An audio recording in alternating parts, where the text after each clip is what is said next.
Welcome to the Tech Egg. Don't get scrambled. Enjoy the video. In this video, I will explain how to connect Bluetooth to your Nissan Armada.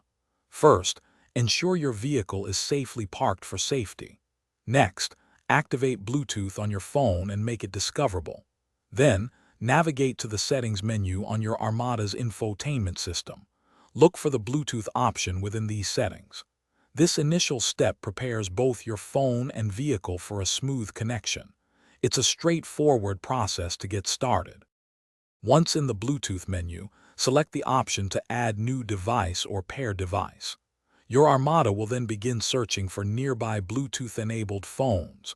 When your phone's name appears on the vehicle's screen, select it. You might see a pairing request pop up on your phone.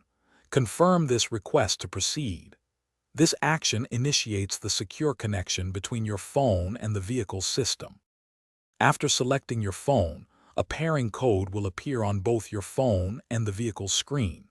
Verify that these codes match, then confirm the connection on both devices.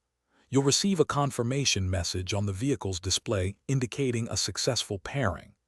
Now, you can enjoy hands-free calling and wirelessly stream your favorite audio directly through your Armada's sound system. It's that simple to enhance your driving experience. If you encounter any issues during the pairing process, a simple restart of both your phone and the vehicle's infotainment system often resolves them. Also, ensure no other devices are currently connected to your Armada's Bluetooth, as this can sometimes prevent new connections. For more helpful tips and to make meal prep easy with leak-proof containers, check the description below for a link and other great deals.